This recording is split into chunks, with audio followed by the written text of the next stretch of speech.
Bet įdomu, ne, tie komentariukai, ta komentarų tokia rubrikėlė. Vienas toks, o čia yra vardas ir pavardė, vienas toks.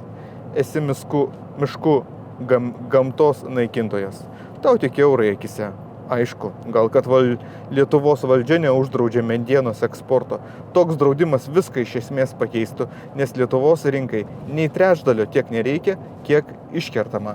Ar iš tiesų, kad Lietuvos rinkai nereikia mūsų miškuose iškertamos medienos? Nu, šiaip iš tikrųjų tai jo, tiek, kiek mes patys suvartojam tos medienos, kiek namų pasistatom, kiek parketo įsidedam, kiek durų, tos medienos mums tikrai tiek nereikia.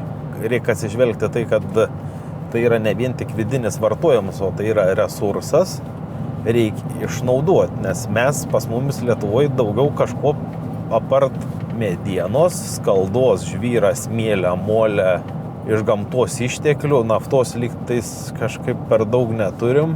Mes, ta prasme, tai yra vienas iš gamtos išteklių, kurį racionaliai naudojant, tai yra pramonė šaka, kur sukuria daug darbo vietų. Tai dabar jo, jeigu dirbant pagal šitą logiką, tai Arabų Emiratai ten ar kur ten iš nafta siurbiama, tai jie galėtų tiek nekast visam pasauliui. Nu, jie taip. gali savo pasilikti, juk tiek nereikia durti žemę tų grėžinių.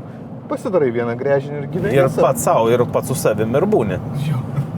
Bet tai tam ir yra sukuriamos darbo vietos. Iš užsienio ateina pinigai pas mus. Taip. Į čia į rinką. Taip. Ir čia už tos pinigus nuperkama mašinos, šildymas sumokama. Net ir tie patys mokytojų atlyginimai per mokesčių sistemą yra sumokama. Kiek mokesčių yra surenkama per akcizus, per visus mokesčių kitokias 5 procentų apyvartos mokestis, kuris pavadintas yra kelių mokesčių. Kiek mokesčių yra sumokama už to visą reikalą. Tai yra resursas. Jeigu mes iš viso nekirstume, tai tada tie patys miško savininkai realiai neturėtų pajamų. Į miškininkystę reikia žiūrėti kaip į agrokultūros rūšį.